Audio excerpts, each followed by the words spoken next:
एक छोटे से गांव भरतपुर में रामू नाम का एक गरीब किसान रहता था। उसके परिवार में उसके बूढ़े पिता रघुनाथ और उसकी पत्नी सरिता थी। रामू के पास 2 गायें थीं, गंगा और जमुना। रघुनाथ बिस्तर पर बीमार पड़ा आखिरी सांस ले रहा था। तभी रघुनाथ मरते वक्त कमजोर आवाज में कहता है, बेटा रामू, मेरी बात ध्यान से सुन। ये गाय गंगा और जमुना ये खास हैं, इन्हें संभाल कर रखना। इनमें कुछ है जो मैं बता नहीं पाया। हाँ, नहीं पिताजी, आप हमें छोड़कर नहीं जा सकते पिताजी। रघुनाथ की बात अधूरी रह गई और रघुनाथ मर गया और रामू को ये गाय विरासत में दे गया। गंगा सफेद थी जैसे चांद की रोशनी और जमुना काली जैसे गहरी रात। दोनों गायें रोज दूध देती, जिससे रामू का परिवार चलता था।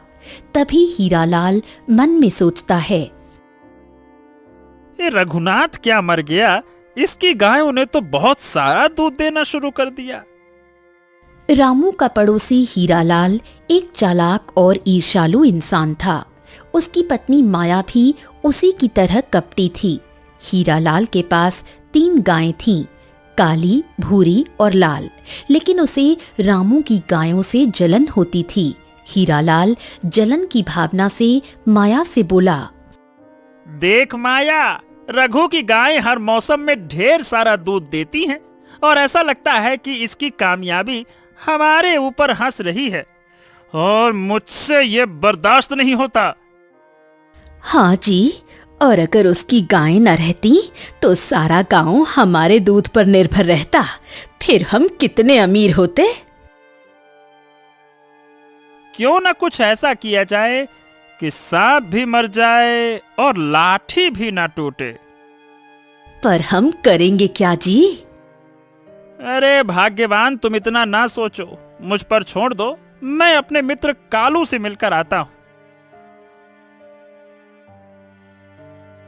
हीरालाल ऐसा बोलकर अपने दोस्त कालू के पास जाता है, जो गांव का सबसे लालची आदमी था, और उससे कहता है, ए कालू, ये बता, हे ससुरा, रामू की गायों को खत्म करना है। बता, क्या कर सकते हैं? हैं? क्या हुआ मेरे दोस्त? ये तू ऐसा क्यों बोल रहा है? तेरा क्या कर दिया उस रामू ने? अरे क्या किया? उसने किया तो कुछ नहीं है, बस मुझे उसकी कामयाबी देख कर ना, क्या कहूँ, एकदम अंदर से जल उठता हूँ।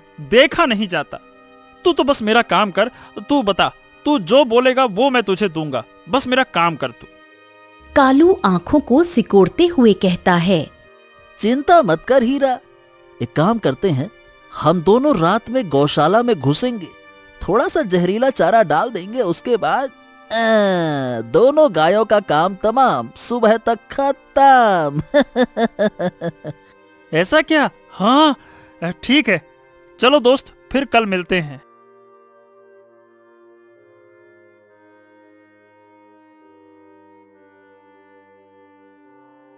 दूसरी रात हीरालाल, कालू और माया गौशाला में घुसे, लेकिन गायों के पास पहुंचते ही कुछ अनोखा हुआ।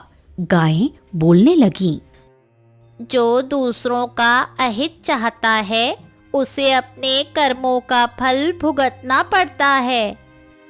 ये क्या था भाई? ए ससुरा, ये गाय बोलती भी है? कभी ऐसा भी होता है? मैंने तो कहीं ना सुना, लेकिन मुझे लगता है कि अभी समय सही नहीं चल रहा है। चलो भागो माया, चलो कालू, चलो चलो भागो। माया, कालू और हीरा भागने लगे। तभी माया हांफते हुए बोली, ये गायें, ये सच में जादुई हैं। मैंने आज तक ऐसी बोलने वाली गाय नहीं देखी। तीनों वहां से भागे और हीरालाल के घर पहुंचे, लेकिन उनकी जलन और बढ़ गई। आज तो वो गाय बच गईं, लेकिन कब तक मैं भी देखता हूं। गांव में रामू का दोस्त श्याम उसका हमदर्द था। वो गांव के लोगों से हीरालाल के लालच के बारे में सुनता ही रहता था। एक दिन श्याम रामू के घर आया और रामू से बोला, देख भाई रामू, तेरा पड़ोसी हीरालाल बहुत ही कपटी है। तेरे पिता के जाने के बाद उसकी नजर तेरे गायों पर है, मैं बता रहा हूं पहले ही। ये जरूर कुछ ना कुछ करेगा। अपनी गायों को जरा संभाल के रखना। हाँ श्याम, मुझे भी कुछ अजीब लग रहा है। पिताजी ने कहा था कि ये गायें खास हैं, पर मुझे समझ नहीं आ रहा कि गाय खास हैं क्यों। अरे तू ज्यादा सोच मत, एक काम कर, क्यों ना तू उन गायों के पास जा, शायद तुझे वहीं कोई जवाब मिले। तू सच का पता लगा, है ना? चल मैं चलता हूं। ऐसा बोलकर श्याम अपने घर चला गया।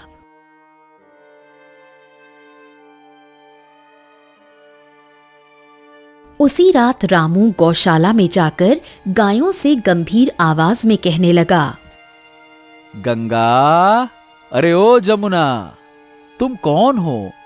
पिताजी ने तुम्हारे बारे में मुझसे क्या छुपाया था? रामू गायों से पूछ रहा था, लेकिन गायें कोई प्रतिक्रिया नहीं दे रही थीं। तभी रामू निराश होकर जाने लगा।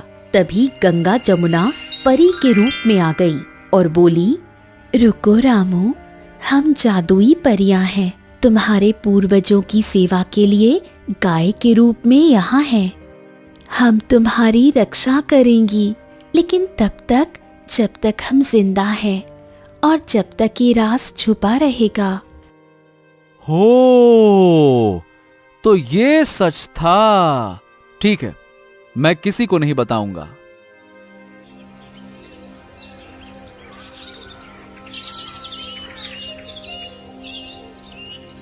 अगली सुबह जब शाम भी रामू के घर आया था, तब रामू ने ये बात सरिता और श्याम को बताई।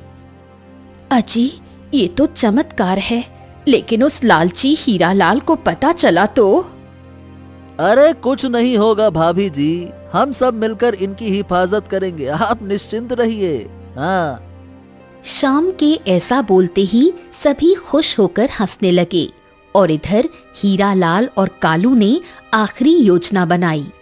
अरे जहरीला चारा काम नहीं आया तो क्या हुआ, अब हथियार लेकर जाएंगे। हाँ हाँ, और इस बार कोई जादू वादू हमें नहीं रोकेगा। तो फिर चलो, नेक काम में देरी कैसी, आज रात ही खत्म कर देते हैं। काली रात जब गांव सो रहा था, हीरालाल, माया और कालू गौशाला में घुसे। उसी समय रामू को सपनों में गायों की आवाज सुनाई दी। सावधान रामू, खतरा पास है। रामू चौंक कर उठा और बोला, क्या?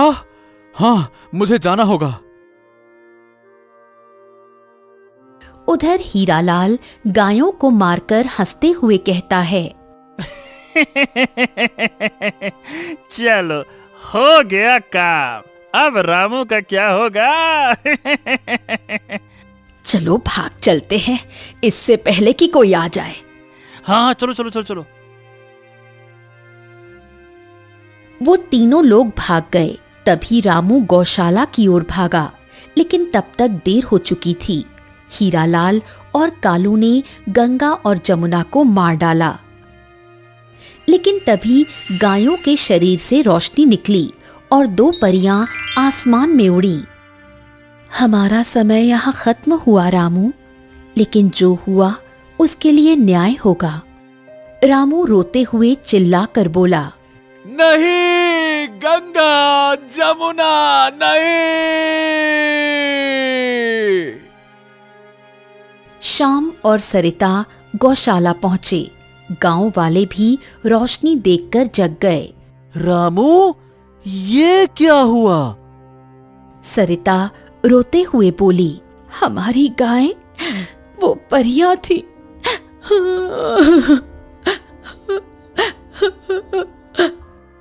अरे भाई, ये क्या रोशनी थी? मुझे हीरालाल यहां से भागता दिखा उसने पक्का कुछ किया होगा। हीरालाल, माया और कालू भाग रहे थे, लेकिन अचानक जमीन कांपी।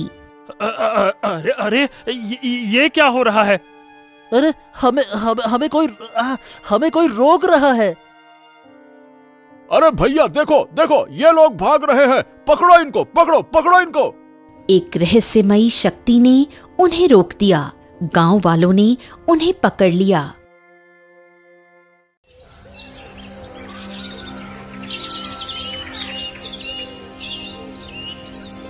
बोलो, तुमने क्या किया है? हीरालाल झूठ बोलते हुए कहने लगा। हमने कुछ नहीं किया है। गायें अचानक से खुद ब खुद मर गई हैं। हम क्या कर सकते हैं इसमें?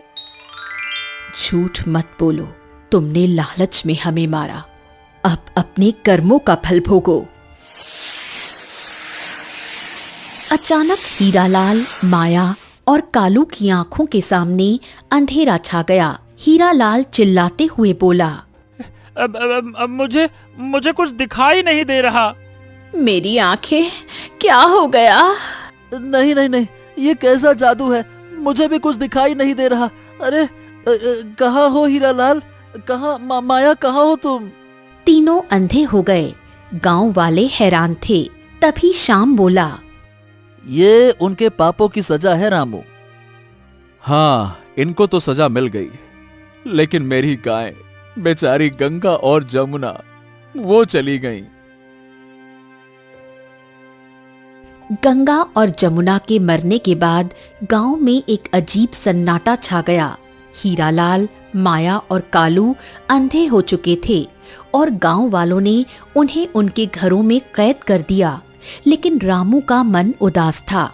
उसकी गायें, जो उसकी धरोहर थीं, अब नहीं रहीं। रामू सरिता से उदास स्वर में बोला, सरिता, गंगा और जमुना मेरे पिता की आखिरी निशानी थी। अब मैं क्या करूं? सुनिए जी, वो परियां थी। उन्होंने हमें इतना खुशहाल बनाया। शायद उनका जाना भी किसी बड़े कारण से हुआ हो। श्याम रामू के पास आते हुए बोला, हाँ रामू, गांव वाले अब तेरे साथ हैं। हीरालाल को उसकी सजा मिल गई है। अब तो हिम्मत रख।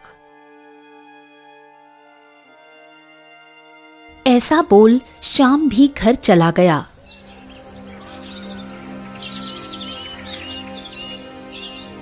अगली सुबह गांव में एक अनोखी घटना हुई। रामू की गौशाला के पास एक चमकदार पौधा उगाया, जहां गंगा और जमुना मरी थीं। उन पौधों से सुनहरी रोशनी निकल रही थी। गांव वाले इसे देखने इकट्ठा हो गए। ये क्या है? अरे कोई चमत्कार है क्या? शायद गंगा और जमुना की आत्माएं अभी भी यही हैं। रामू पौधों की ओर देखते हुए उनके पास जाकर दुखी मन से बोला, ये शायद उसकी निशानी हो सकती है। रामू ने पौधे को छुआ और सुगंध ली। रामू हैरान होकर बोला, देखो, इस पौधे से दूध जैसी खुशबू आ रही है। रामू, ये साधारण पौधा नहीं है। शायद गंगा और जमुना ने ये हमारे लिए छोड़ा हो। उधर हीरालाल के घर में मातम छाया था। अंधे होने के बाद उनकी जिंदगी नर्क बन गई थी। हीरालाल रोते हुए बोला, अरे माया, ये सब मेरे लालच की वजह से हुआ है। अब क्या होगा हमारा? क्या होगा? क्या होगा? सब तुम्हारी गलती है। कालू को साथ क्यों लिया? मैंने तो सिर्फ तुम्हारी बात मानी थी। अब मुझे भी सजा भुगतनी पड़ रही है। क्या कहूं मैं?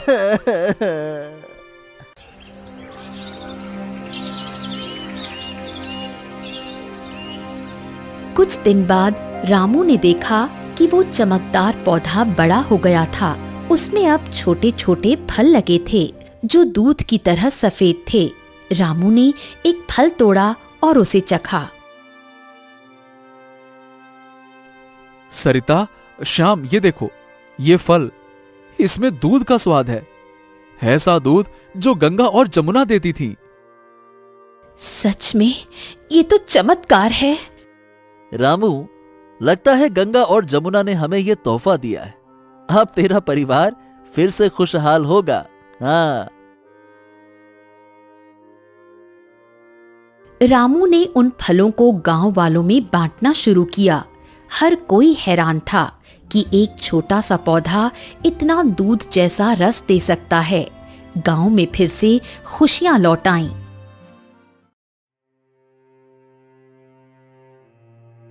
लेकिन एक रात रामू को फिर से सपना आया। रामू, हमारा जादू खत्म नहीं हुआ। वो पौधा हमारा आशीर्वाद है, लेकिन इसे सुरक्षित रखना। हीरा लाल का लालच खत्म नहीं हुआ। वो फिर से कुछ कर सकता है। सावधान रहना रामू। क्या हीरालाल अभी भी खतरा है?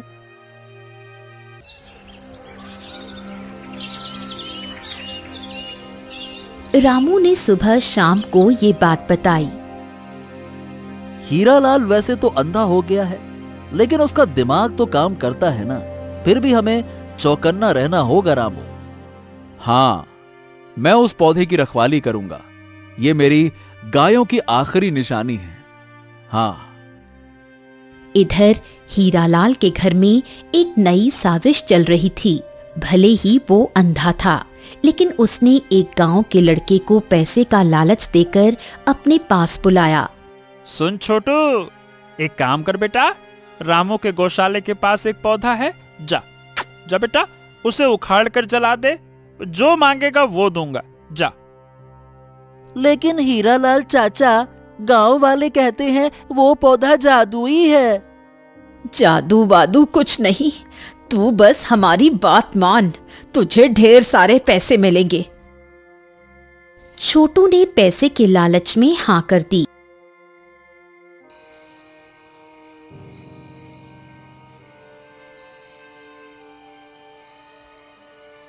उस रात वो रामू की गौशाला के पास पहुंचा, लेकिन जैसे ही उसने पौधे को छूने की कोशिश की, एक तेज हवा चली और वो दूर जा गिरा। हाँ हाँ, ये क्या था? हाँ, मुझे यहाँ से भागना चाहिए। हाँ हाँ। छोटू वहां से भाग गया और गांव वालों को सारी बात बता दी। गांव वालों ने हीरालाल को फिर से सजा देने की बात शुरू कर दी।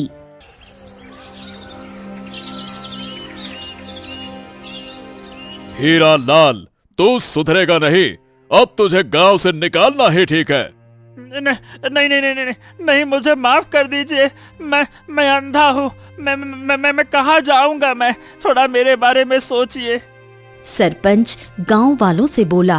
देखो, हीरालाल ने फिर से रामू को नुकसान पहुंचाने की कोशिश की। अब इसकी सजा तय करनी होगी। हाँ भाई, इसे गांव से निकाल दो।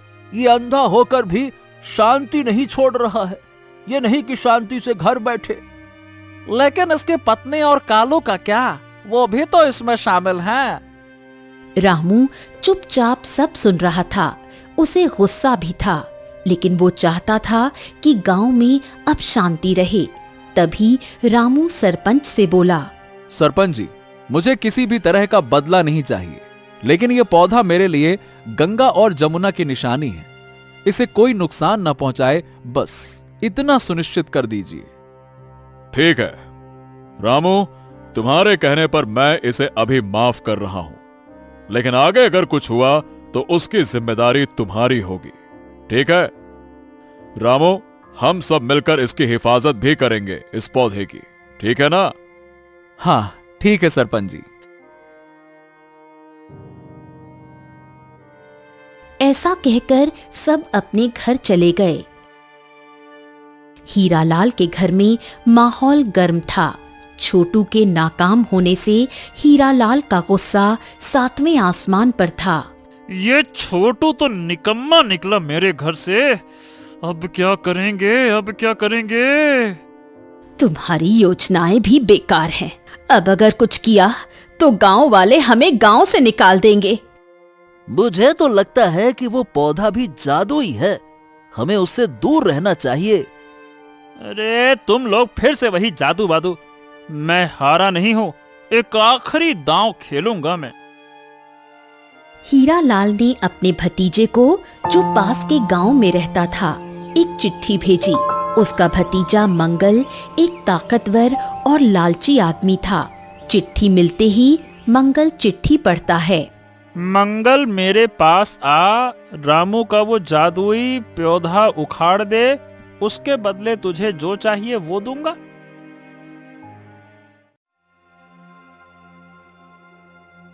कुछ दिनों बाद मंगल गांव में आया।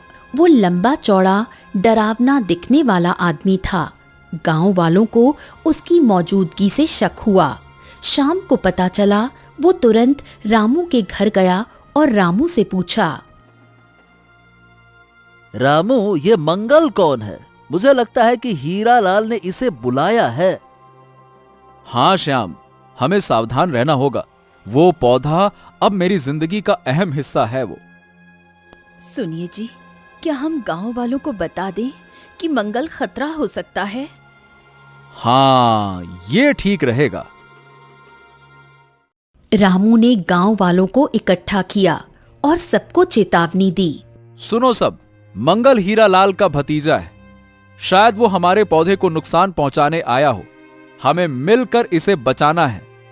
अरे रामू, तुम चिंता मत करो, हम सब रात दिन पहरा देंगे। हाँ हाँ, अब कोई उस पौधे को हाथ नहीं लगा सकता। हाँ, निश्चिंत रहो।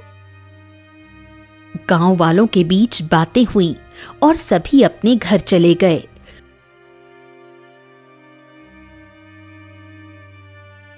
उस रात मंगल चुपके से रामू की गौशाला की ओर बढ़ा। उसके हाथ में एक कुल्हाड़ी थी, लेकिन जैसे ही वो पौधे के पास पहुंचा, हवा में एक तेज गर्जना हुई। ये क्या? हवा में आवाज? ये आवाज गंगा की थी। आसमान में आवाज गूंजती है, रुक जा मंगल, ये पौधा हमारी शक्ति है, इसे छूने की हिम्मत मत करना। जो लालच में अंधा हो जाता है, उसे हमेशा सजा मिलती है। मंगल डर गया और कुल्हाड़ी फेंककर भागने लगा, लेकिन अचानक उसके पैरों में जकड़न हुई और वो जमीन पर गिर पड़ा। मंगल चिल्लाते हुए बोला, मुझे छोड़ दो, मुझे छोड़ दो, मैं कुछ नहीं करूंगा। मुझे छोड़ दो, मुझे छोड़ दो, मुझे छोड़ दो।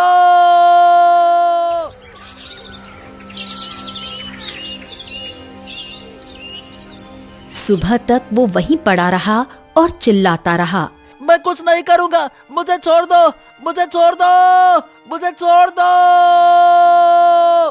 गांव वाले शोर सुनकर वहीं पहुंचे और मंगल को पकड़ लिया। बोल, तू यहाँ पे क्या करने आया था? हीरालाल ने मुझे भेजा था, वो पौधा उखाड़ने के लिए। मुझे माफ कर दो। गांव वालों ने मंगल को वापस उसके गांव भेज दिया और हीरालाल को आखिरी चेतावनी दी। हाँ, अब बहुत हो गया। हीरालाल, एक और गलती की तो तुझे और तेरे परिवार को गांव से निकाल देंगे। हीरालाल रोते हुए बोला, मुझे माफ कर दो। मैं अब कुछ और नहीं करूंगा। मुझे माफ कर दो, मुझे माफ कर दो। रामू का पौधा अब और बड़ा हो गया था। उसके फल पूरे गांव को दूध जैसा रस दे रहे थे। गांव में खुशहाली लौट आई थी। लेकिन एक रात रामू को फिर से सपना आया। रामू, हमारा आशीर्वाद हमेशा तेरे साथ रहेगा, लेकिन ये पौधा सिर्फ शुरुआत है। जल्द ही एक और चमत्कार होगा, तैयार रहना। रामू हड़बड़ा कर उठा और बोला, हाँ, और चमत्कार? ये क्या होगा?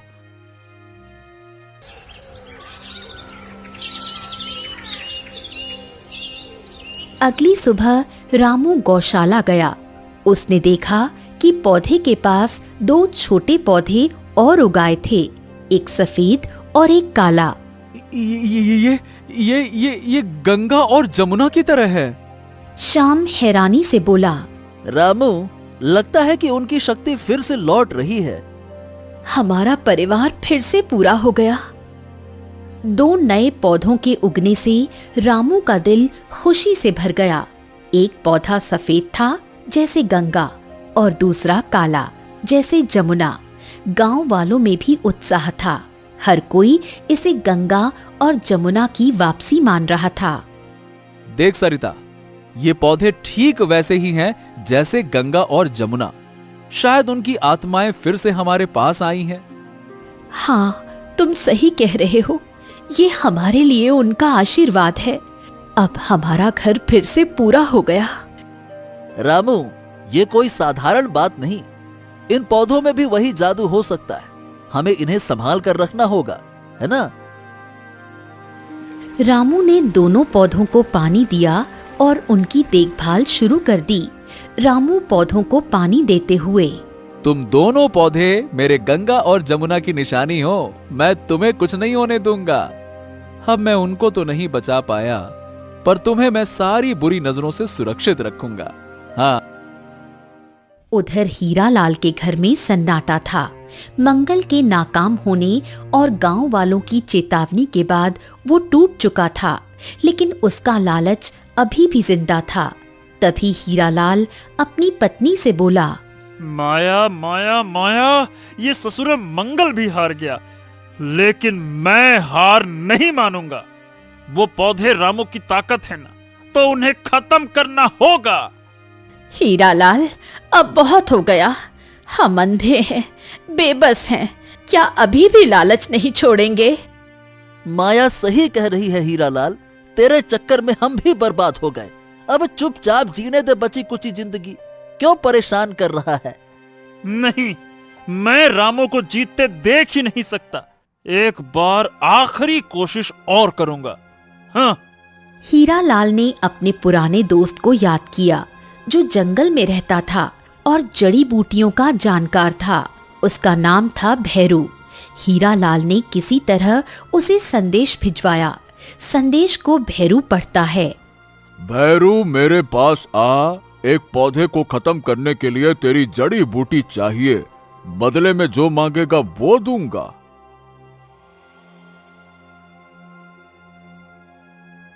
कुछ दिनों बाद भैरू गांव में आया।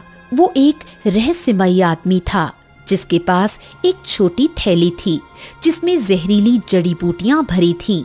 गांव वालों को उस पर शक हुआ, लेकिन कोई सबूत नहीं था। शाम को फिर ये बात गांव वालों से पता चली।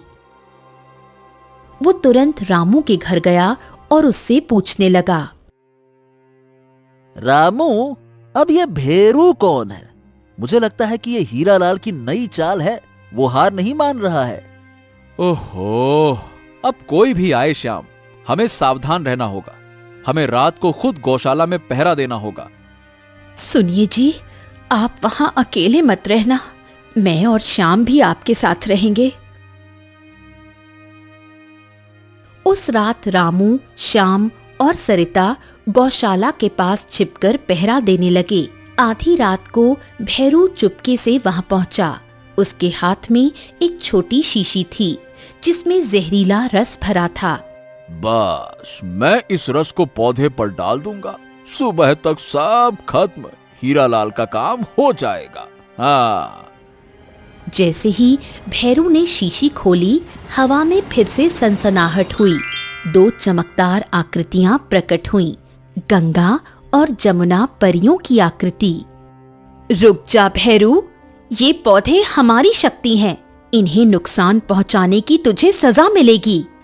जो लालच के लिए दूसरों का नाश करता है, वो खुद बर्बाद होता है। हाँ, ये क्या? अरे परिया, परिया, मुझे छोड़ दो, मुझे छोड़ दो, मुझे छोड़ दो, मुझे छोड़ दो। भैरू भागने की कोशिश करने लगा, लेकिन उसकी शीशी हाथ से छूटकर जमीन पर गिरी। जहरीला रस उसके पैरों पर फैल गया और वो चिल्लाने लगा, हाँ, मेरे पैर, मेरे पैर, ये क्या जल रहा है? बचाओ, बचाओ मुझे, मुझे बचाओ, बचाओ। रामू, श्याम और सरिता बाहर निकले और उसे देखा। भैरू का पैर काला पड़ गया था। गांव वाले भी शोर सुनकर इकट्ठा हो गए। ये क्या हुआ? तू यहाँ क्या कर रहा था? भैरू रोते हुए सब कुछ तोते की तरह बोलने लगा। हीरा लाल ने मुझे भेजा था, वो पौधों को मारना चाहता था। मुझे माफ कर दो, मुझे माफ कर दो। ये हीरा लाल कभी नहीं सुधरेगा। अब क्या करे सरपंच जी? अब बहुत हो गया, हीरा लाल को गांव से निकालना ही होगा।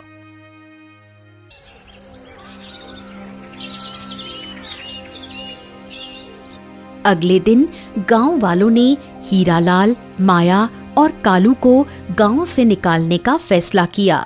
भैरू को भी उसके जंगल वापस भेज दिया गया। मुझे माफ कर दो, मैं कहीं नहीं जाऊंगा। मैं अंधा हूँ, कहाँ जाऊंगा मैं? इस गांव के सिवा मेरा कौन है? हमारा क्या होगा? ये सब तुम्हारी गलती है हीरालाल। मुझे अकेले छोड़ दो, मैं इनके साथ कहीं नहीं जाऊंगा। तुम्हारी सजा यही है, अब गांव से बाहर जाओ। हीरालाल, माया और कालू को गांव की सीमा तक छोड़ दिया गया। वो तीनों बेबस थे और उनका भविष्य अनिश्चित था।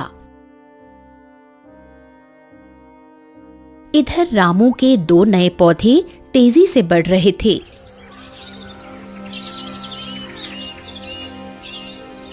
एक दिन सुबह उन पौधों से अचानक 2 छोटी गायें प्रकट हुईं, एक सफेद और एक काली।